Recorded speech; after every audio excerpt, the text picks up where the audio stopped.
Bonjour daholo tsika rehetra ny tokantrano ihany tsy amin'ny toerana rehetra izay notsika ny fampianarana.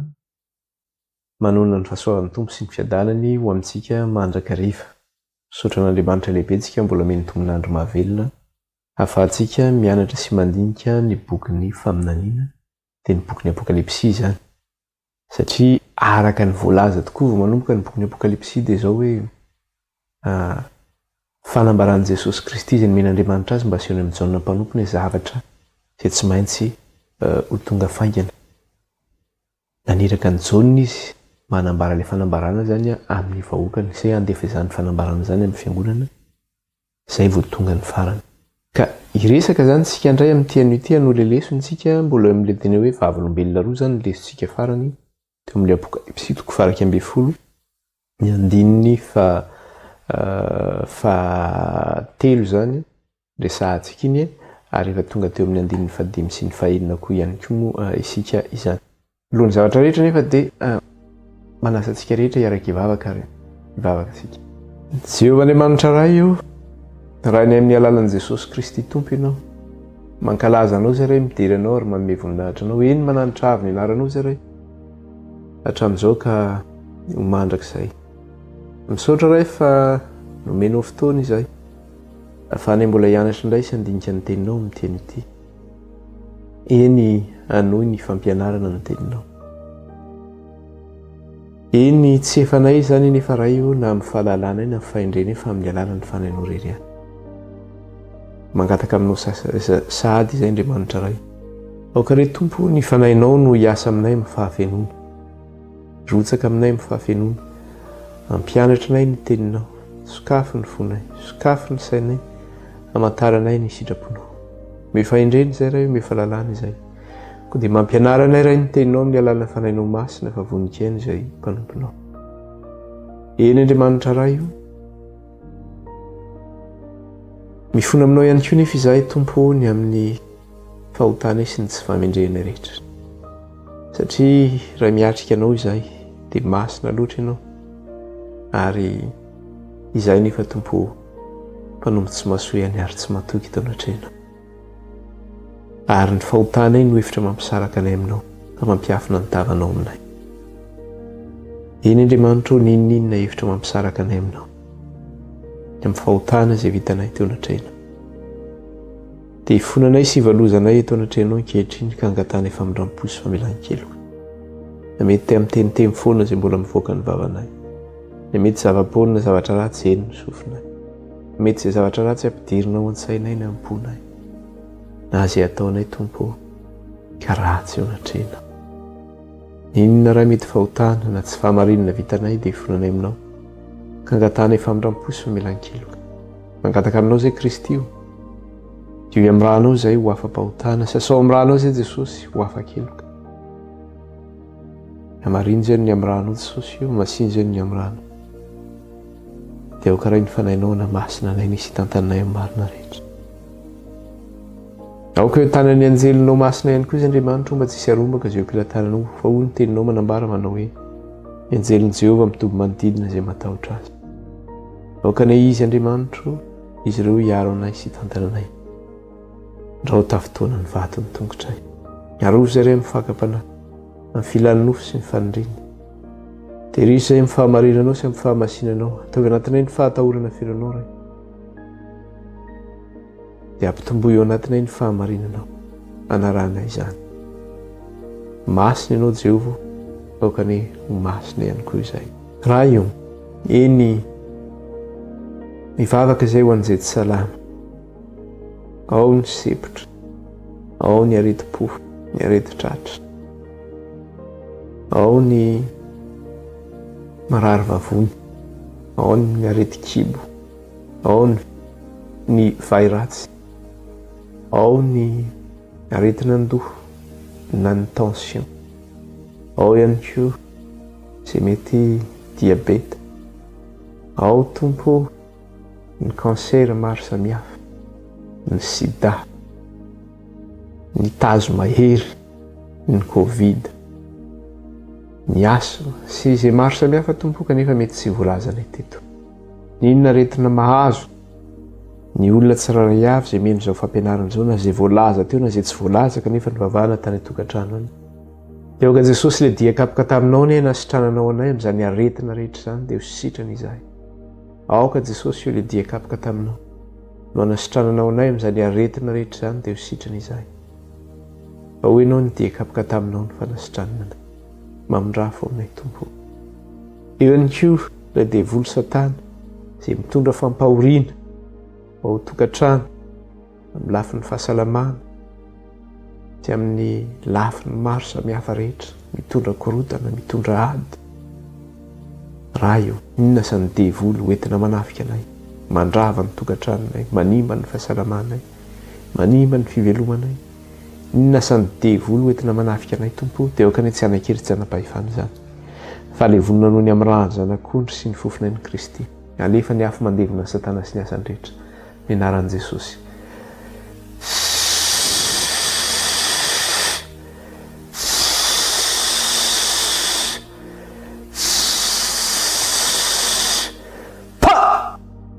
ravy satana noho ny amin'ny raha zanak'ondry sy ny fofonay ny Jesosy tsy manakery tsy manapahefana aminay intsony na dia kely monja azy na amin'ny lafiny pahasalamana na amin'ny fiainanay na amin'ny fivelomanay sy izay masana ny fiainanay rehetra dia oka Andriamanitra ray fa levony ilay satana sy ny asany rehetra ka tsy manakery tsy manapahefana ary tsy manana anjara aminay dia rainy ianao Andriamanitra ray io ankalazaina ny anaranao mena voninahitra ianao ray io hatramin'izao ka ho mandrakizay halleloia halleloia dia oka lefa nainao mahery ray toetra ao anatinay ao ny olona tompo izay taraina aminao ihany koa andreo manalina ny amin'ny resaka fivelomana resaka tsy fisinasa ny fahasarotan'ny fiainana amin'izao fotoana zao Andriamanitra hoe noho ny fitarainan'izy ireny mamindra fo amin'ny tsiraray avy aoka Andriamanitra amenjara anina sahazana ianao ame trano fialofana ianao ame lamba hitafiana ianao mamindra fo amin'izy ireny tompo halleloia dia ankehitriny zay ray anatra ny teninao raha io dia mitenena renao fa voninkaino izay vaokanao aoka ny fahendrena sy ny fahalalana avy amin'ny fanainao masina no hiasa amin'ny fahafenona aminay ka izy no ampianatra anay ny fahamarinanao aoka raha ianao nisy sandratra fa zay hihetriko izy ary zay tsy voateninay tamin'izao vavaka izao ray dia aoka raha io fanainao masina ny ameny mibanga dia anaran'i Jesosy na nratako izao vavaka izao ray teto anatrenao alleloia amen isaorantsika ny tompo mbola afaka ny fampivavaka isika raha resaka nyresantsika farany tokoa dia nyresaka tsika mikasika le hoe teo amin'ny apokalipsy toko faraky amby folo zany ny andininy fadimy sy ny fahenina satria nyresaka tsika mikasika le hoe vavolombelona reo ka nisy zany ny association hitatsika eo amin'le apokalipsy toko faraky amby folo andininy fadimy sy ny fahenina zany hoe na hoe fifandraisana zany zay ahafahana mantarana zany an'ilay hoe vavolombelona roa ihany koa hoe inona moa vavolombelona roa io zany dia ny zavatra voasoratra amin'ilay apokalipsy toko fa raiky amby folo andininy fadimy sy ny fahenina dia ny amin'ny fahagagana zany zay vitan'ilay vavolombelona roa ka ino ny resantsika farany teo mikasika ny fahagagana io verenantsika vakina kely angamba mikasika le izy apokalipsy toko fa raiky amby folo dia ny andininy fadimy sy ny fahenina apokalipsy toko fa raiky amby folo ny andininy fadimy sy ny fahenina dia zao nivaky ny teny amin'ny anaran'i Jesosy manao hoe ary raha misy tahandratra ireo zany hoe mikasika ilay vavolombelona roa zany ary raha misy tahandratra ireo dia misy afo mivoaka amin'ny vavany ka mandany ny fahavalony ary raha misy tahandratra ireo dia tsy maintsy hovonoina toy izany koa izy ireo dia manam-pahefana andrinana ny lanitra mba tsy latsahan'ny ranonorana amin'ny andro aminaniny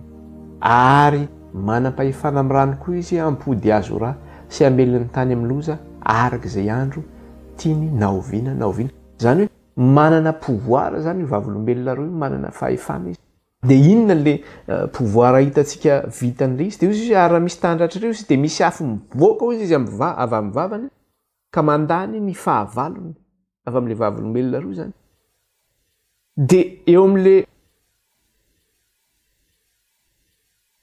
avy dia toizako le izy ary raha misy tahandratra ireo izy dia tsy maintsy hovonoina toy izany koa izy zany hoe le afo iny zany no mandevina ny fahavalony mamono ny fahavalony dia toy izany andininy fahenina ireo dia manam-pahefana andrindrina ny lanitra manam-pahefana koa izy andrinina ny lanitra mba tsy latsahan'ny ranorana amin'ny andro amin'aniny de toy izany ihany ary manam-pahefana amin'ny rano koa izy apody azo ra sy amelon'ny tany amin'ny loza arak'izay andro tiany na oviana na oviana zavatra efatra zany no resahany io voalohany izy de miresaka zany afo milatsaka avy any an-danitra andevonany fahavalony faharoa manaraka an'izay manana fahefana andrindrana ny lanitra izy tsy ampilatsaka ny ranorana fahatelo manaraka an'izay mampiovan'ny rano ho ra izy zany hoe tsy azo sotroina ntsony ny rano ary ny faefatra farany de zao hoe manana fahefana ampilatsaka loza amin'ny tany izy ka mikasika zany ny fahagagana zay vitan'le vavolombelona roa de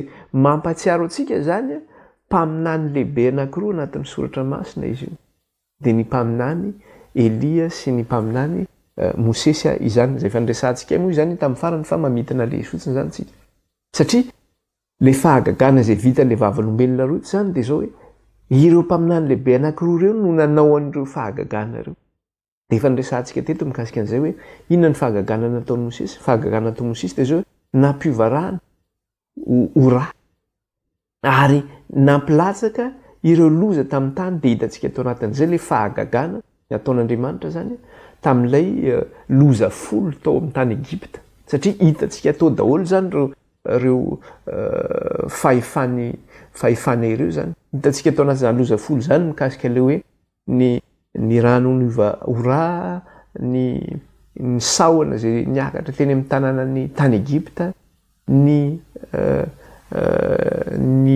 pozy izy na hoe ny ao zany na ho fotsy na mety ao mainty mitondra ididy ny mosy venimeuse izy tonga zany ny lalitra tonga amin'ny tany Egipta na ny mostika ihany koa mety tonga tamin'ny feniny tany Egipta zany hoe le vovoka iny zany lasa navadika Andriamanitra ho lalitra zany sy mety ho moka ihany koa de hitantsika ihany koa ny fahafatesan'ny biby fiompy tao amin'ny tany Egipta zany na omby na ondry na osy maty daholo ny biby fiompy rehetra ka maimbo zany ny tanàna vokatra an'izay tao ihany koa ny vai ratsy na tamin'ny biby na tamin'ny olona nahazo ny tany Egipta de tonga ny avandra iny koa latsaka avy any an-danitra zay tarehinafo zany tonga teo amin'ny tany Egipta ny valala moa de tsy tenenina ntsony nandringana ny vokatra rehetra tonga ihany koa ny aiziny miraparapa mandritra ny 3 andro maizina amin'ny tany Egipta ary farany loza zay tao amin'ny tany Egipta de zao hoe ny fahafatesan'ny lamatoan'ny Egiptianina de hitantsika eo zany le fahagagana io le zavatra resahany hoe ny fahefana ananan'le vavolombelona roa ny fahefana ananan'le vavolombelona roa de le tenin'Andriamanitra moa zany izay manana fahefana zany izy io mampidina loza amin'ny tany manana fahefana mampiova rano ho ra de io zany le fahagagana vitany Moïse mpaminany Jehova zany de tapany faharoa indray ny hitantsika mikasika le hoe mahay mandrindrana ny lanitra izy tsy latrahan'ny ranorana amin'ny tany de hitantsika teto mikasika an'izay fa Eli mpaminany de zao hoe nomen'Andriamanitra zay faminaniana zay izy ilaza teo amin'ny Akaba sy ny vahoakan'i Israely zany maloha hoe amin'ny alalan'ny teniko izy de zao tsy misy ranorana ilatsaka eo amin'ny tanin'ny Israely de tsy nilatsaka tokoa ny ranorana nandritra ny 3 taona tsy nilatsaka ny ranorana de tamin'ny alalan'ny tenin'ny Eli mpaminany ihany de zao nilatsaka indray ny ranorana afaka 3 taona zay zany le hoe tenin'Andriamanitra sy fahefana avy amin'Andriamanitra zay hitantsika koa le hoe afo milatsaka avy any an-danitra inona ny hitantsika tao anatin'izay le afo milatsaka avy any an-danitra de zao hoe rehefa niakatra teny an-tendrombohitry Karmela i Eli de nanao fanampy tamin'ireo mpaminany Baala zay misy efajato manao hoe satria ny zanak'Israely tamin'io ny rosaina tsy fatantsony hoe iza ny ten'Andriamanitra de nisy defizany teo mba hamantarina hoe iza le tena Jehovah Andriamanitra de samy mitondra fanatitra Eli mpaminany sy ireo mpaminany Baala nanao ny altarany teo izy de nametraka ny fanatitrany teo de hoe zay Andriamanitra mamaly amin'ny afo ka mandevina ny fanatitra de izy no Andriamanitra nikika teo niogaoga teo ny mpaminany Baala maraina mandrapariva ny andro tsy misy afo nilatsaka avy any an-danitra tonga mifanatitra riva Eli nivavaka ho vita ny vavakely nirotsaka ny hafa avy any an-danitra nandevona ny sorona zay napetraka ely teo ambonin'ny alitara ary nandevona ny alitara sy nandevona ihany koa ny rano zay nanodidina ny alitara izany. Andriamanitra mampilatsaka hafa avy any an-danitra. Tonga ihany koa hoe ho samborina Eli mpaminany miaramila 500 miaraka amin'ny sefiny andeha sambotra ny Eli. Dia hozy Eli nanao hoe raha mpanompon'i Jehova tokoa dia misy afo milatsaka avy any an-danitra mandevona anareo. Tonga dia nidana ny afo avy any an-danitra mandevona ny fahavalon'ny Eli. Mbola naneraka fanondroany ihany 5 miaramila 500 ny mpanjaka. Mbola levona ihany milatsaka ny afo avy any an-danitra. Zay le fahefana zany. Fahefan'le tenin'Andriamanitra. Fahefan'ny herin'Andriamanitra. Dia tsy iza moa io tenin'Andriamanitra io fa Kristy io tenin'Andriamanitra io mbola resahantsika moa zany mikasika an'izay zavatra izay izany. Dia ny zavatra anankiray ihany koa hitantsika zany mikasika an'io satria hoe iza moa le hoe vavolombelona roa. Dia le vavolombelona roa zany satria le vavolombelona roa le manana fahefana zany izy. Manana fahefana mpilatsaka hafa avy any an-danitra, manana fahefana andrindrana ny lanitra, manana fahefana anovany rano rà, manana fahefana ampidina loza amin'ny tany. Dia hitantsika zany izy io ao amin'ny Malaki 4. Teo no namaranantsika ny lesona zany. Malaki 4. Vakitsika kely izy io. Dia tsika eo amin'ny Malaki 4. Dia ao nozy izy eo amin'ny Malaki 4. Ary eo amin'ny Malaki 4 io zany eo no fampifandraisana ny any texte zany na hoe ny any 9 anatin'ny soratra masina zay fampifandraisana any Mosesy sy Eli. Dia inona ny anton'izay zavatra zay? Dia tsy zavatra tonga ho azy zany io fa misy antony lehibe zany io. Ary matoa resahana zany manao hoe ny fahagagana vitan'ny Mosesy sy ny fahagagana vitan'ny Eli no resahana eto amin'le vavolombelona roa. Dia misy antony lehibe zany zay. Hoe inona ny anton'izay? Dia ho jerentsika ny anton'izay amin'ny alalan'le fampifandraisana ny Eli sy Mosesy ato amin'ny Malaki 4 ny 1 hatramin'ny 9 izany. Malaki 4 1 hatramin'ny 9 ianaran'i Jesosy. Dia amin'ny Baiboly Malagasy moa izy zany tsisy 4 fa ny 4 ny 4 no misy anazy. Dia eo amin'ny 220 zany. Dia zao tsara no tenenio 220 ka hatramin'ny 420. Dia ao nozy izy. Tsarovinareo ny lalàn'ny Mosesy mpanompoko izay nandidiko azo tao Horeba ny amin'ny Israely rehetra dia ny didy sy ny fitsipika. Indro izao aniraka ny Eli mpaminany ho aminareo dia ny mbola tsy tonga ny andron'i Jehova. Ilay lehibe sady mahatahotra. Ary ampody ny fony amin'ny zanaka ary ny fony zanaka ao amin'ny rainy fandrao ho avy ao amely ny tany amin'ny fandringanana. Averiko tsara le izy. Tsarovinareo ny lalàn'ny Mosesy mpanompoko izay nandidiko azy tao Horeba ny amin'ny Israely rehetra dia ny didy sy ny fitsipika. Indro izao aniraka ny Eli mpaminany ho aminareo dia ny mbola tsy tonga ny andron'i Jehova. Ilay lehibe sady mahatahotra. Ary izay ampodin'ny fony ray ho amin'ny zanaka ary ny fony zanaka ao amin'ny rainy fandrao ho avy ao amelin'ny tany amin'ny fandringanana. Inona ny zavatra resahana eto? Le teny io zany mitondra antsika amin'ny lalana anankiroa. Voalohany izy zany aloha dia miresaka amin'ny Mosesy izy. Inona ny resahany amin'ny Mosesy io? 220. Dia zao ny zavatra teneniny. Tsarovinareo ny lalàn'ny Mosesy mpanompoko izay nandidiko azy tao Horeba sy ny amin'ny Israely rehetra dia ny didy sy ny fitsipika.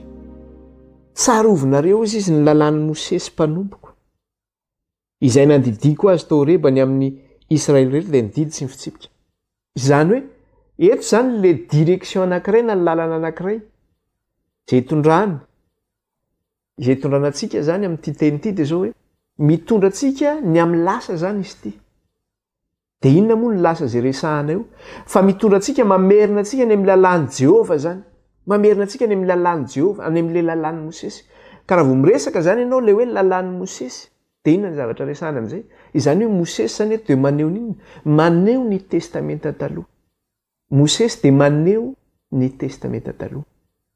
De ilay teny indray manaraka io de miresaka ny Elia izy, de inona ny zavatra resahana io mikasika ny Elia? De ozy izy, indro izao aniraka ny Elia mpaminany ho aminareo, de ny tsy mbola tonga ny andron'i Jehova, ilay lehibe sady mahatahotra, ary izay apodin'ny fony ray eo amin'ny zanaka ary ny fony zanaka ao amin'ny rainy, fandrao ho avy ao amin'ny melin'ny tany amin'ny fandringanana. Indro izao aniraka ny Elia mpaminany izy ho aminareo, de ny tsy mbola tonga ny andron'i Jehova, izay lehibe sady mahatahotra. Alohan'io andron'i Jehova io zany de inona ozy izy? Aniraka any Elia mpaminany ao izy. De izay apodin'ny fony ray ho amin'ny zanaka ary ny fony zanaka ao amin'ny rainy, fandrao amely ny tany amin'ny fandringanana. Ity zany ray le Elia indray zany le lalana hitondrana atsika zany amin'ny Elia indray de mitondra atsika makaiza? Mitondra atsika indray ho amin'ny ho avy indray zany. Raha le lalàn'i Mosesy zany mitondra atsika ho amin'ny lasa, ilay teny mikasika ny Elia mpaminany reto de mitondra atsika ho amin'ny ho avy. Izany hoe fampanantenana ny amin'ny fiavian'ny Mesia zany no resahana eto. Sy ny fampaherezana atsika zany anantena any Mesia zany. De jerentsika le izy fa any amin'ny Luka miresaka an'izy io izy io. Satria eto izy de mampanantena atsika hoe fa izao izy aniraka ny Elia mpaminany de mbola tsy tonga ny andron'i Jehova zay lehibe sady mahatahotra, ary izay apodin'ny fony ray ao amin'ny zanaka ary ny fony zanaka ao amin'ny rainy ozy izy. Zany hoe alohan'ny andron'i Jehova zany de zao aniraka ny Elia mpaminany izy. De amin'ny fahatongavany Elia mpaminany io izy de zao anina apodin'ny ray ao amin'ny zanaka izy ary ny fony zanaka ao amin'ny rainy. Fa rao tonga ny andron'i Jehova izy izy ka ho avy aminareo ny fandringanana. De ho jerentsika nge zay fa mikasika ny Jaona mpanao batisa io zavatra resahana io. Inona nefa ny nahatongavany Jaona mpanao batisa? De aty amin'ny Jaona aty amin'ny Luka toko voalohany jerentsika. Luka toko voalohany de ny 7:10 ka hatramin'ny 7:10. Luka toko voalohany ny 7:10 ka hatramin'ny 7:10. De zao ny vaky ny teny. Fa hoy ilay anjely taminy, aza matahotra ry Zakaria, fa efa noenona ny fangatahinao, ka Elizabeta vadinao de teraka zazalahy aminao, ary Jaona no ataonao anarany. Ary ho faly sy ho ravoravo ianao, ary maro no hifaly amin'ny haterahany. Fa ho lehibe eo anatrehan'ny tompo izy, ary tsy sotro divaina toka, sady ho fenona ny fanahy masina hatrany an-kibon-dreniny azy. Ary maro amin'ny zanak'Israely no ampodiny amin'i Jehova Andriamaniny. Ary izy andeha eo alohany amin'ny fanahy sy ny herin'ny Elia mba hampodin'ny fony ray ho amin'ny zanaka, ary tsy manohy ho amin'ny fahendren'ny marina, amboatra firenena voahomana ho amin'ny tompo. Inona ny zavatra resahana eto? Mikasika any Jaona mpanao batisa, ny amin'ny fahaterahan'ny Jaona mpanao batisa. De ahoana izy amin'ny 5:10. Fa ho lehibe eo anatrehan'ny tompo izy, ary tsy sotro divaina toka, sady ho fenoana fanahy masina hatrany an-kibon-dreniny azy. Ary maro amin'ny zanak'Israely no ampidiny ho amin'ny Jehova Andriamaniny. Io le zavatra teneniny teo hoe ho apodin'ny fony ray ho amin'ny zanany, ary ny fony zanany ho amin'ny rainy. Ary maro amin'ny zanak'Israely no ampidiny ho amin'ny Jehova Andriamaniny. Ary izy andeha eo alohany amin'ny fanahy sy ny herin'ny Elia, de Jaona zany, mba hampodin'ny fony ray ho amin'ny zanaka, ary tsy manohy amin'ny fahendren'ny marina, amboatra firenena voahomana ho amin'ny tompo. Eto zany ny zavatra resahana eto de zao hoe Elia zany miantso ny fanantenana ny amin'ny Mesia. Miantso ny fanantenana ny amin'ny Mesia satria manomana ny fiavian'ny tompo. Zay ny nataon'ny Jaona mpanao batisa. Jaona lay miantso mandanina ny tany lemaka hozy izy. Manomana ny fiavian'ny tompo. Ampodin'ny fony ray ho amin'ny zanaka ary ny fony zanaka ho amin'ny rainy. Ka raha miantso ny fiavian'ny tompo zany jao neto manomana ny olona ny amin'ny fiavian'ny tompo ny amin'le fiavian'le mesia de fampanantenanany amin'inona zany zay zavatra hoe fampanantenanany amin'ny testameta vaovao zany zay zavatra zay satria eo amin'ny testameta vaovao no maninona no manambara ny amin'ny Kristy ny ao amin'ny testameta vaovao no manambara ny amin'ny Kristy ka raha miresaka zany tsika hoe ny lalana mitondra atsika lalana tondran'ilay teny eo amin'ny malaky atsika ny amin'ny Mosesy mitondra atsika makany amin'ny lalàna mitondra atsika ny amin'ny lalàn'ny Mosesy de ny lalana voalohany zany de zao hoe ny zavatra resahany mikasika ny Mosesy de mitondra atsika iny any amin'ny testameta taloha lalana faharoa indray izay mitondra atsika ny amin'ny Eli de zao mitondra atsika manomana ny vahoaka an'Andriamanitra ny amin'ny fiavian'ny Kristy zany hoe mitondra atsika eo amin'iny amin'ilay testameta vaovao zany ka ny asehoan'ny Mosesy zany de zao testameta taloha ny asehoan'ny Eli mpaminany zany de ny testameta vaovao ka ilay fanehoana zany any Mosesy sy Eli eto miaraka ao amin'ny malaky io ary voalazako teo hoe ao anatin'ny soratra masina de io teny eo malaky io irery ihany no fampiarahana any Mosesy sy Eli tsisy eo anatin'ny soratra masina teny mampiaraka any Mosesy sy Eli afa-tsy eo amin'ny malaky io irery ihany ary tsy tongatonga ho azy io fa matoa zany io napetraka teo de manino maneho an'ilay fifandraisana zany an'ireo anankiroa ireo de ny fifandraisany Eli sy Mosesy de i Mosesy nefa maneho an'ny testameta taloha Eli maneho an'ilay testameta vaovao izany hoe ilay vavolombelona roa zany eto de maneho an'iza zany ilay vavolombelona roa maneho an'ilay testameta taloha zany sy ilay testameta vaovao amin'ny alalan'io référence anankiroa io zany na io lalana anankiroa zay nitondranantsika io de zao hoe amin'ny alalan'io zany no ahafahantsika mamantatra lay lesona mamaky ny lesona de raha vao miresaka izy hoe testameta taloha sy ny testameta vaovao de ino ny resahany zany baiboly ray manontolo iny resahany zay zany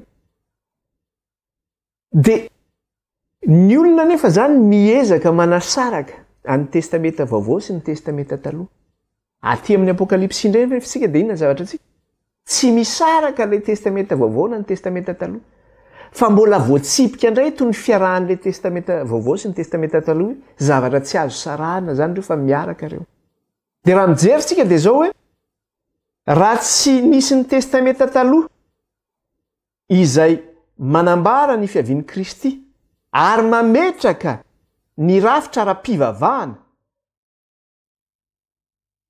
eo amin'ny lafim-piainana zany ny lalàna avy any ambony de zao tsy ho fantatsika mihitsy ny Mesia hoe iza Jesosy raha tsy misy an'izay hoe fototra napetraka zay ny amin'ny lalàna avy any ambony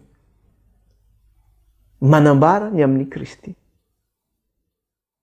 raha averiko tsara raha tsy misy ny testameta taloha manambara ny amin'ny fiavian'i Jesosy Kristy ka mametitra ny fototra fotom-piainana ara-pivavahana zany ny amin'ny lalàna avy any ambony de zao tsy ho fantatsika mihitsy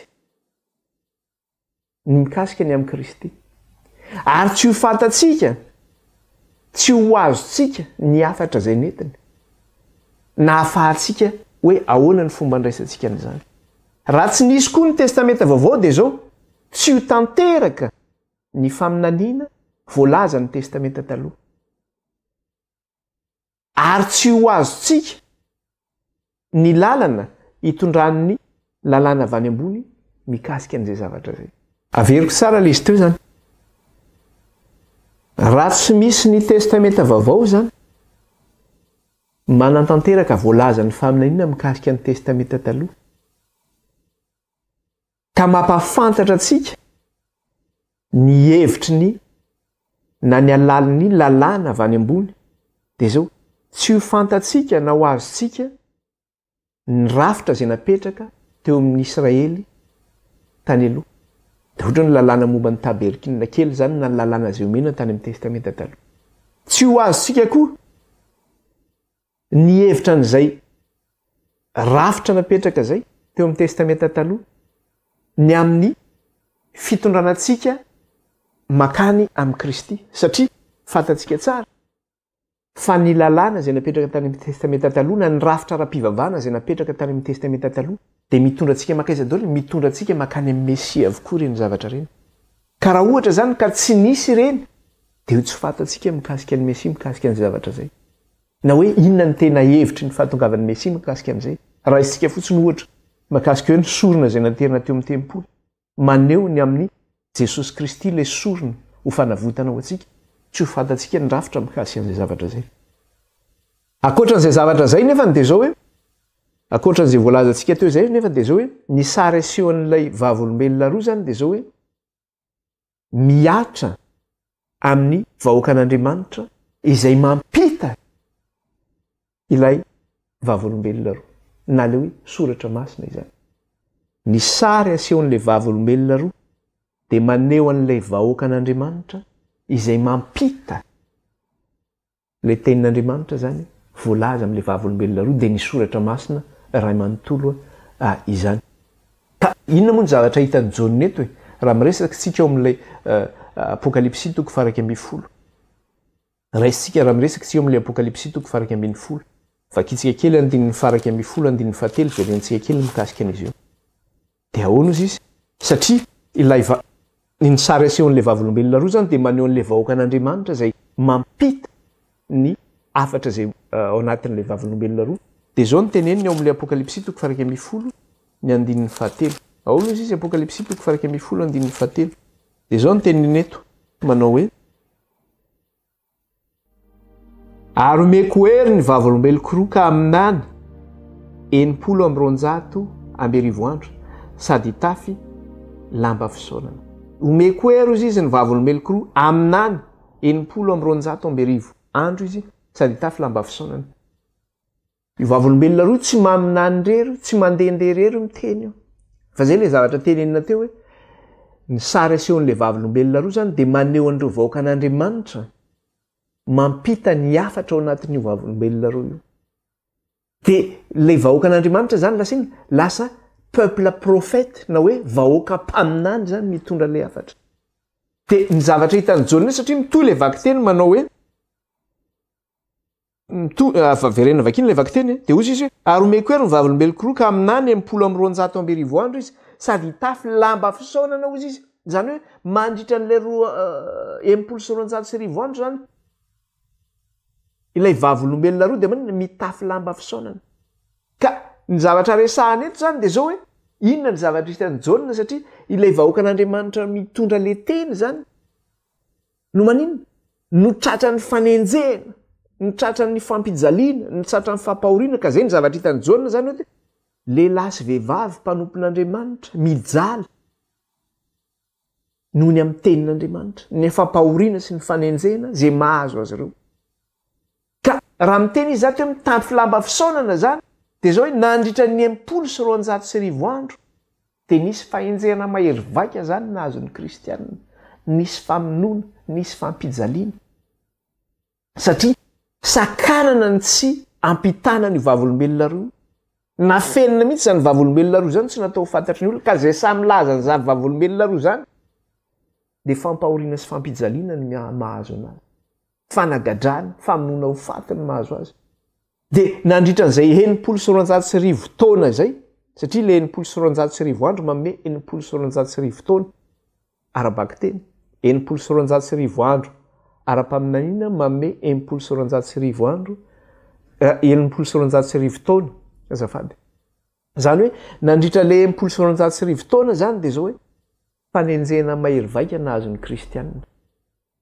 dia nanomboka oviana moa 700 taona io nanomboka tamin'ny 7 taorianan'i Jesosy Kristy zany io dia fantatsika tsara fa tamin'io vanim-potoana io no nahazo fahefana ara-panjakana ny eglizy zany hoe tsy refesy mandiny izy tamin'io fotoana io zany nahazo zay fahefana zay ka rehefa nahazo an'izay fahefana zay izy zay tsy refesy mandiny zay dia nampiatra ny heriny izy ka zay nanohatra ny fampianaran'ny eglizy dia zao voenitsika tratran'ny famonoana ho faty tratran'ny inquisition fitsaran'ny eglizy.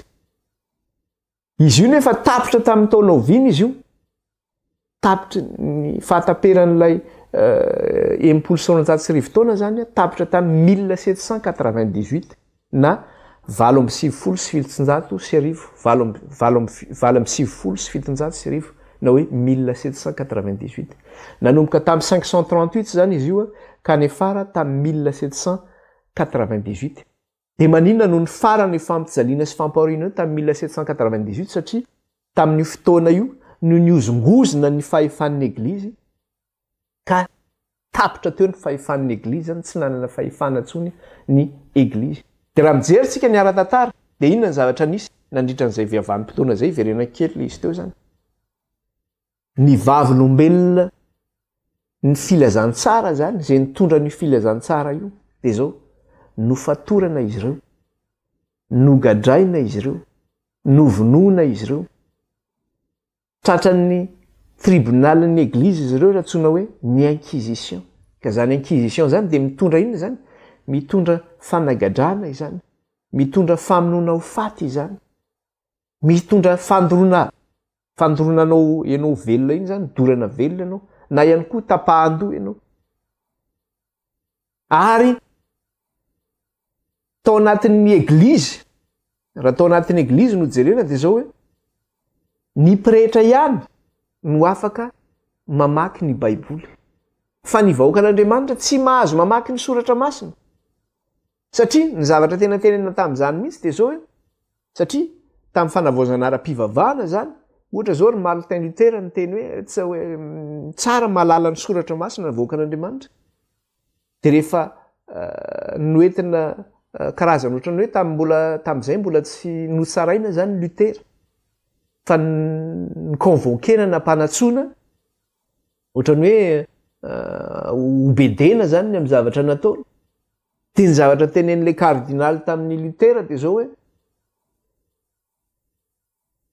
raha niteny Luther tamin'ilay kardinaly manao hoe ka tokony omena ny vahoaka ange io soratra masina io mba halalan'ilay fahamarinana ny narahana azy. Dia ozy ilay kardinaly nanao hoe raha ny pretra ary vahoaka izay voafidy sarotra ho an'ny pretra ny mahalala ny soratra masina fa vao maika ozy izy fa ho an'ny olona tsotra ahoana ny atakarana an'izany. Zany hoe tsy navelana tao an'ny olona tsotra ozy izy io fa na ny pretra raha sarotra no mahazo an'io.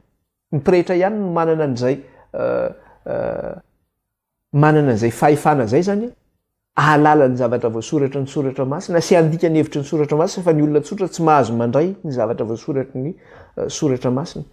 Dia raha nisy ara zany famparitahana kely ny soratra masina tamin'izany vanim-potoana zany ka ataontsika hoe mahazo kopia kely ny vahoakan'Andriamanitra ao anatin'ny soratra masina, hoe nandika teny kely tamin'ny zay zavatra voasoratra masina ka hoe ahafantarana fa misy dika tenin'ny soratra masina anatiny ao na faio anankiray fotsiny azy dia efa azo anenjehana anao zay, efa azo aminona anao zay. Ary raha misy nanana n'izany dika teny kely zany ary na mety hoe nisy nanana baiboly ihany koa satria anisan'ny Luther anisan'ny nandika teny ny soratra masina ka raha misy manana dika teny na hoe soratra Luther mikasika eny amin'ny soratra masina dia afenina reny dika teny reny. Ary raha hita ara ny misy an'ireny dia dorana reny dika teny reny. Ny soratanan'ny Luther dia nidorana avokoa. Fa hoe tsy avy amin'Andriamanitra ozy izy satria ny manohatra ny fahefan'ny eglizy, satria ny zavatra nataon'ny eglizy tsy nifanaraka amin'ny zavatra voalazan'ny soratra masina teo amin'ny fanavaozana ara-pivavahana zany zay. Karaha zany ny ara-nisy tamin'izany vanim-potoana zany. Amin'izao andro ankehitriny zao manahoana mikasika ireo vavolombelona roa ireo, manahoana mikasika ny soratra masina amin'izao fotoana zao mikasika an'ireo vavolombelona roa zao dia zao mbola atao tsinitsinina ihany ireo vavolombelona roa ireo. Ohatrany hoe zay tiana raisinao ihany no raisina, fa raha misy manelingelina ny fomba fisaina anao na ny fomba fanao dia tsy raisina zay zavatra zay. Zany hoe negligena zany ilay soratra masina, na ihany koa rejetena, lavina mihitsy ilay soratra masina zany, na ihany koa hoe modiana tsy fantatra. Dia hita amin'izany ange raha mijery tsika ny amin'ny testamenta taloha zao, iza no mandahany zany testamenta taloha zany? ny eglizy ange mandany zavatra voalaza ny testamenta taloha. Ny eglizy mandany zavatra voasoratra amin'ny testamenta taloha. Izy moa ny eglizy resahana eto fa ny eglizy katolika zany. Satria tsy mampiatra ny zavatra betsaka ny zavatra tsy ampiariny voalaza ny soratra ny testamenta taloha nefa mitohy aty amin'ny testamenta vaovao. Dia tsy vitan'izany hoe ny eglizy fa be dia be koa ny fiangonana kristianina izay nivoaka tao amin'ny ohatra zao ny protestanta voaka tao amin'ny eglizy katolika, ny evangelika voaka tao amin'ny eglizy protestanta. Na ataontsika ihany koa hoe ny fiangonana maro samihafa nivoaka tao. Fa be dia be ny fiangonana zany mandà ny testamenta taloha, zavatra voalaza ny testamenta taloha. Ary jereo tsara fa rehefa misy ny fanatotana baiboly, matetika ny testamenta vaovao fotsiny sisa no atotan'ny fiangonana protestanta ho an'ny vahoaka na hitoriana. Fa ny testamenta taloha dia zao lasa ohatrany hoe tsy misy lanjany intsony. Ny testamenta vaovao indray, raha ohatra ny testamenta taloha zany lavin'ny eglizy na ny akamaroan'ny fiangonana kristianina, zany hoe misy fiangonana ihany manaraka io zany testamenta taloha sy ny testamenta vaovao mampiaraka an'izay. Fa ny ankabeazan'ny fiangonana kristianina dia zao hoe testamenta vaovao ihany fa ny testamenta taloha dia lavina. Raha ny testamenta vaovao indray, iza indray ny mandany izy io? Ny jiosy indray ny mandany izy io na ny israeliana? Satria nahoana? Izy tsy mino an'izany testamenta vaovao zany fa ny azy testamenta taloha ihany. Dia mandany ilay testamenta vaovao izy. Kanefa zany ireo zavatra anankiroa ireo zany tsy mety misaraka ireo. Ireo ilay hoe vavolombelona roa mitoetra eo anatrehan'Andriamanitra. Tsy misaraka zany ireo. Io ilay zavatra hitantsika teo na ny porofony zany teo amin'ilay voalazan'ny Malaky.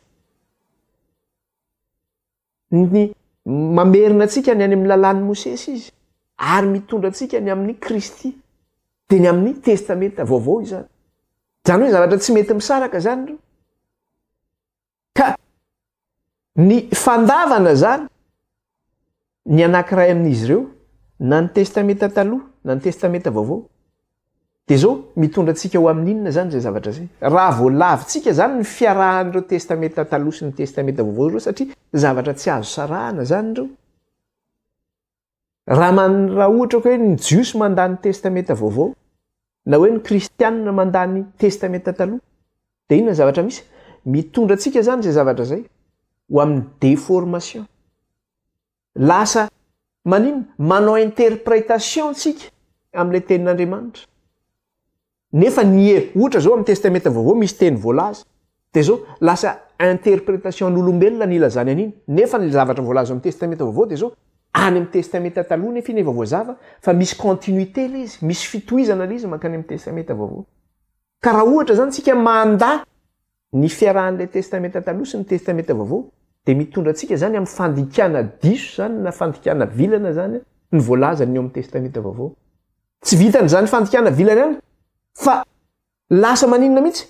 Lasa manala fahamarinana tsika ny amin'izay voalaza an'Andriamanitra. Esorintsika foanana iny. Raha mandany testamenta taloha tsika dia foanantsika, misy fahamarinana foanantsika zany satria ny mifampitohiny amin'ny testamenta vaovao.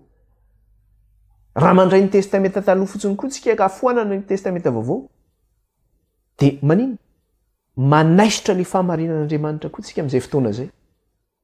Amin'ny teny frantsay moa lazany anazy amputation, tena hoe esorinao mihitsy zany ilay izy. Ohatrany hoe ty tanako lavalava ty zao, ty zany tanako ray manontolo ty dia tapahanao ty. Dia ohatr'izay mihitsy, tapahanao zany ilay soratra masina, esorinao ilay izy. Fa ilay vavolombelona roa zany, ilay tenin'Andriamanitra, dia ny baiboly ray manontolo, testamenta vaovao sy ny testamenta taloha dia zao mifanazava zany ireo soratra masina ireo. Ny testamenta taloha azavain'ny testamenta vaovao ary ny testamenta vaovao azavain'ny testamenta taloha. Mifameno zany ireo. Satria nahoana? Samy manana ny fahamarinana zany. Misy fahamarinana zany eo anatin'izy io na ao amin'ny testamenta taloha na ao amin'ny testamenta vaovao. Ary fahamarinana izay hita ao amin'ny testamenta taloha io dia tsy ampy ao amin'ny fahamarinana izay misy eo amin'ny testamenta vaovao. Ny fahamarinana izay misy eo amin'ny testamenta vaovao dia tsy ampy amin'ny fahamarinana izay misy eo amin'ny testamenta taloha. Fa mifameno zany ireo, ka raha vao tsy ampiarahanao zany io dia maninona? Foana zany ilay fahamarinana, lasa tsy ampy ilay fahamarinana mikasika an'izay zavatra izay. Zany hoe ny fiarahan'izy ireo zany ny testamenta vaovao sy ny testamenta taloha dia tena fondamentale zany zany hoe fa zavatra tsy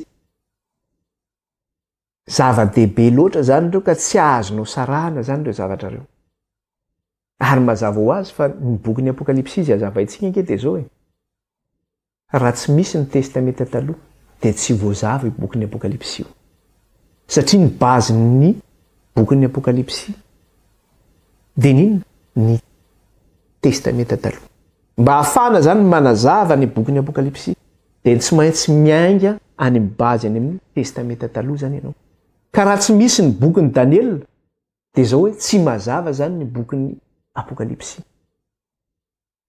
satria ny boky ny apokalipsy dia zao mitohy amin'ny alalan'izay voasoratra any amin'ny boky ny Daniel dia hitantsika eo anatin'izany na ny symbolika zay hitantsika any amin'ny na ny fomba fiteny any amin'ny Daniel na ny symbolika zay misy any amin'ny Daniel dia hitantsika zany zay fomba fiteny zay any amin'ny boky ny apokalipsy ka raha vao tsy miainga makany amin'ny Daniel anao manazava le zavatra hitanao ny apokalipsy dia tsy mazava io boky ny apokalipsy satria ny zavatra resahan'ny Daniel sy ny apokalipsy dia zao faminaniana iray ihany ary periode ray ihany no resahany fotoana iray ihany no resahany ka raha vao izy ianao hoe foana ny testamenta taloha hoe apokalipsy hoe testamenta vaovao fotsiny dia normal be ny fiangonana be dia be ny fiangonana kristiana tsy manazava ny boky ny apokalipsy io mihitsy izy manino izy ny tsy manazava an'io ary mamaky an'io ary izy dia maka toko sy andiny kelikely fotsiny izy fa mamaky raha manazava an'io izy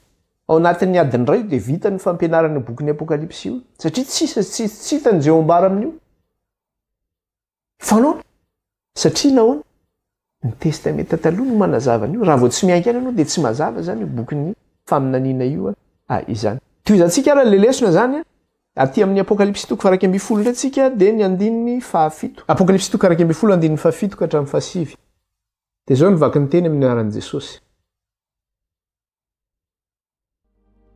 ary rehefa tanteraka ny filazany dia hiady amin'ny kosa ilay bibidia miakatra amin'ny lavaka tsy hitanono ka haresy azy sy hafaty azy ary ny faty ny apatra ny an-dalambe amin'ny tanàna lehibe izay atao araky ny hevim-panahy hoe Sodoma sy Egipta sady tao koa ny nanombola ny tompony tamin'ny azy fijaliana ary ny olona sy ny fokom-pirenena sy ny samafiteny ary ny firenena maro dia misy mijery ny fatiny atelonandro sy tapany ary tsy avelana levina ao ampasana ny fatiny dia ahoana izy amin'ny andininy fahafito amin'izay ary rehefa tanteraka ny filazany dia hiady amin'ny kosa ilay bibidia miakatra avy amin'ny lavaka tsy hitanono ka haresy sy hafaty azy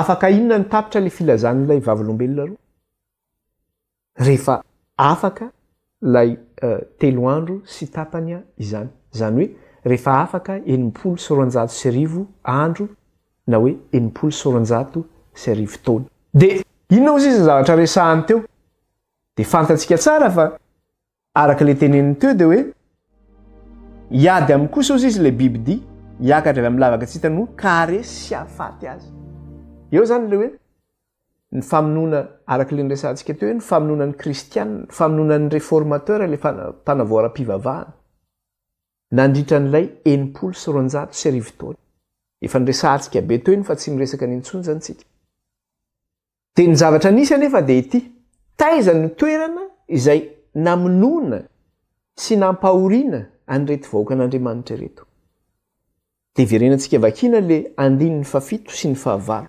verenantsika vakina le andininy fafito sy ny fahavalo dia zao nivaky ny teny amin'ny anaran'i Jesosy ary rehefa tanteraka ny filazany dia hiady amin'ny kosa ny bibidia hiakatra avy amin'ny lavaka tsy hitanono ka haresy sy hafaty azy ary ny fantony dia hiapatra eny an-dalambe amin'ny tanàna lehibe izay atao araka ny hevim-panahy hoe Sodoma sy Egipta sady taony no nanomboana ny tompony tamin'ny azo fijaliana zany hoe rehefa vita zany ny fijoroana vavolombelona nataon'ny vahoaka an'Andriamanitra tao anatin'izay fepitaona izay 3 andro sy tapany na hoe 990 taona dia taiza izy ireo no novonoana zany dia misy toerana zany nomena eto namonoana azy ireo sy nandripahana azy reto nandritran'izay fepitaona izay dia ozy izy eo amin'ilay andininy fahavalo ary ny fantiny hiapitra eny an-dalambe ozy izy amin'ny tanàna lehibe izay atao araka ny hevim-panao hoe Sodoma sy Egypta sady taony nanomboana ny tompony tamin'ny hazo fijaliana.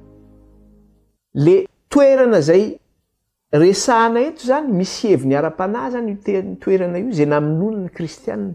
Misy heviny ara-panahy lehibe hoe taiza le toerana namonoana ny kristianina nandritra lay 990 taona izany. De le toerana zany de ozy izy teo amin'ilay tanàna lehibe ozy izy. Ny fatin'izy ireo izy de hiampatra eo amin'le tanàna lehibe. De io tanàna lehibe ozy izy zay atao araka ny hevim-panahy ozy izy hoe Sodoma sy Egypta ozy izy.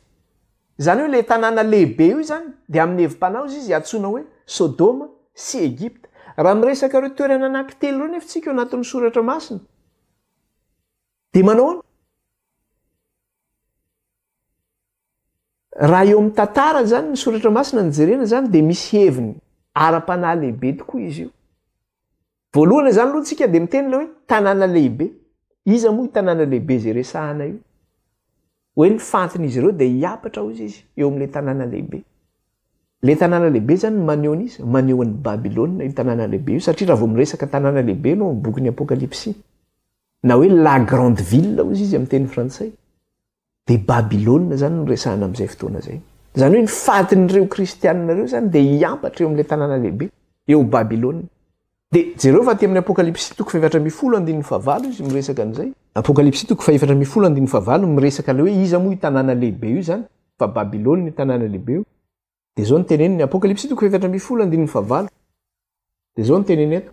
Ary nisy ray koa dia anjely faharoa nanaraka ka nanao hoe rava Babilôna lehibe izay nampisotro ny firenena rehetra ny divain'ny fahatezerana no ny fijangajangany. Ahoana izy? Rava Babilôna lehibe. Babilôna lehibe, io le tanàna lehibe, la grande ville. Zany hoe raha vao miresaka le grande ville zany de iza ny resahana? Babilôna zany no resahana eto. De misy tanàna anankiroa ihany koa zay resahana eto ankoatran'io tanàna lehibe io. De inona koa ny resahana eto? Miresaka izy mikasika le hoe tanàna lehibe de inona ozy izy tanàna lehibe io raha ny hevim-panahy ozy izy de zao Sodoma sy Egypta ozy izy. De raha miresaka ny Sodoma ndray antsika de inona ny Sodoma? Raha teo amin'ny tantara ara-Baiboly ny jerena de zany tanàna ny Sodoma zany, Sodoma sy Gomora moa zany. Raha zany tanàna ny Sodoma zany de tanànan'ny fahotana zany. Toerana misy ny fahotana zany. Toerana feno fahotana zany.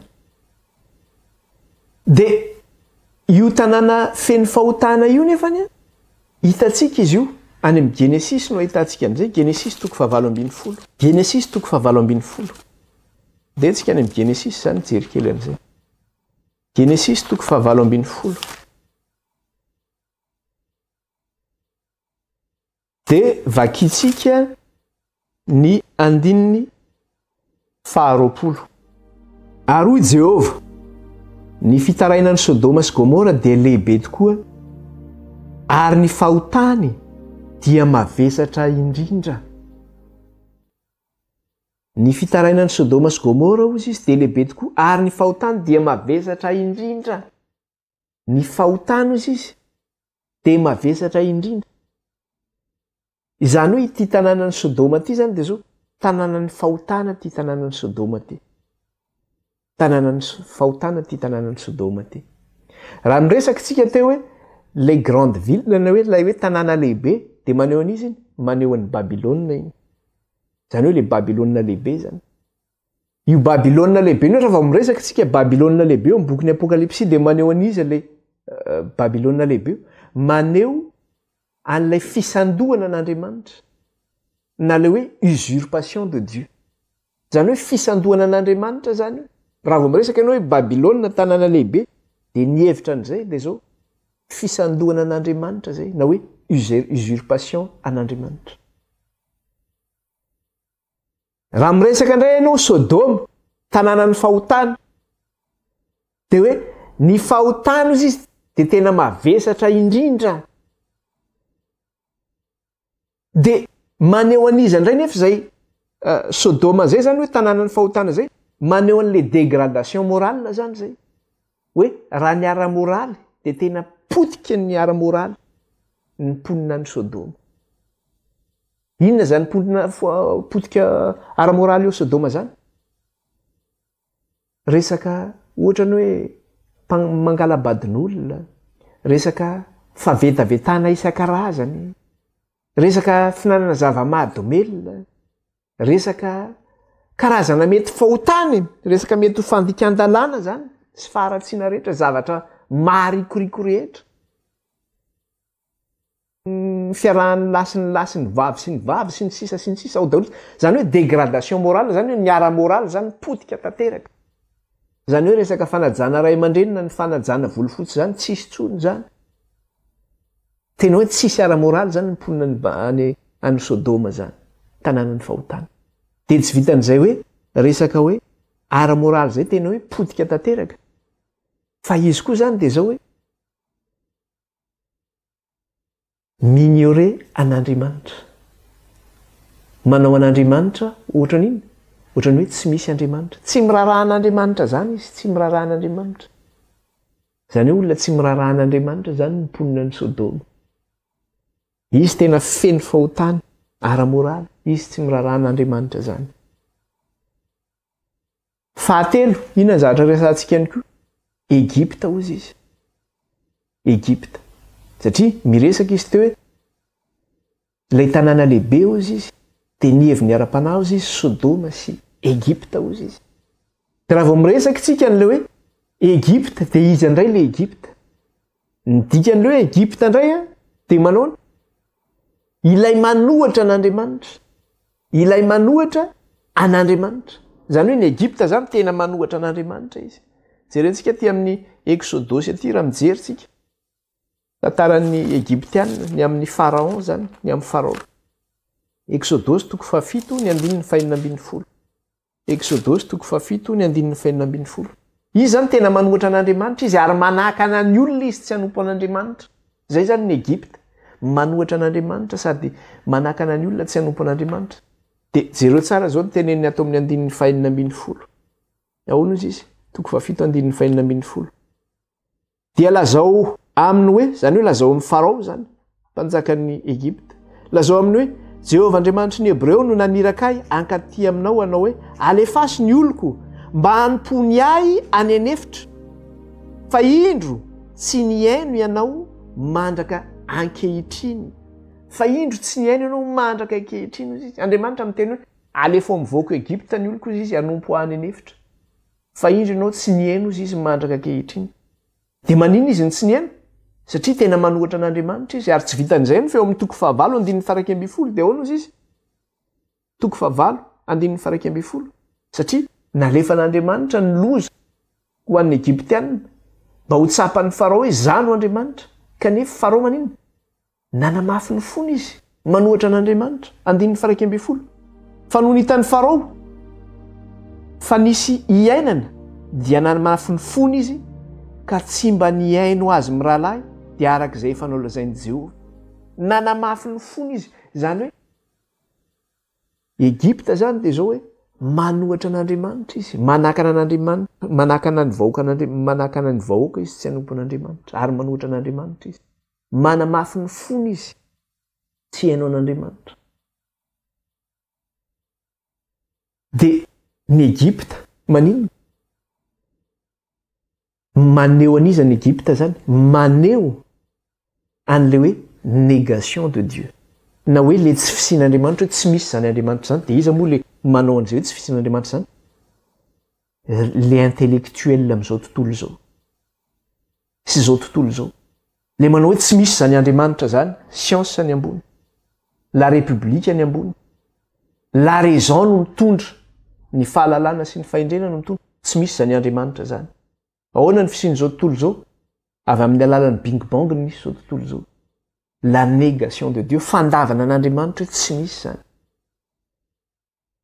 De izay zany ny sary asehon'le hoe la grande ville, na le hoe tanàna lehibe zay maneho an'i Sodoma sy Egypta. Izany hoe Andriamanitra zany eto nanino? Satria eo le resaka hoe usurpation de Dieu. na hoe fisandoana an'Andriamanitra zany hoe Andriamanitra zany nosoloina mihitsy Andriamanitra zany amin'ilay tanàna lehibe nosoloina zany Andriamanitra nosoloina Andriamanitra satria nisy usurpation nisy fisandoana zany tao fisandoana an'Andriamanitra nosoloina mihitsy Andriamanitra faharoa manaraka an'izay niresaka tsika ny amin'ny Sodoma indray dia zao tena hoe ahoana moa filazana azy teo hoe resaka le hoe dégradation morale hozy izy teo le tena hoe fitoenana feno fahotana sy feno faharatsiana ary manino finiorenan'Andriamanitra dia hoe tsy misy zany Andriamanitra zany tsy mirarahany izay momba an'Andriamanitra any ary le fahatelo farany teo miresaka ny Egypte sika satria resaka hoe négation de Dieu le izy na hoe tsy fisian'Andriamanitra dia amin'ny Egypte dia zao Dieu est mort ozy izy maty Andriamanitra tsy misy zany Andriamanitra zany loza nge zany reto loza zany fa tapitra ny fotoanantsika indray toizantsika indray zay amin'ny lesona manaraka fa alohantsika hivavaka nametraka ny fotoana eo ampelantanin'Andriamanitra dia toizantsika indray ny lesona manaraka hivavaka tsika ray Jehovah Andriamanitra raha io mankalaza anao zay mideranao ary manome voninahitra anao misaotra tompo raha afaka nianatra sy nandinika ny teninao zahay sy raha atao am-pony ary ny teninao ary ataovy an-tsainay meonay ny hery sy ny fahalalana ary ny fahendrena raha mbola hitondra zany lesona zany zay ny tapany arivo indra sitraka ao ny anaran'i Jesosy amen ray ary fa dia manao baibay antsika rehetra indray manaraka indray ary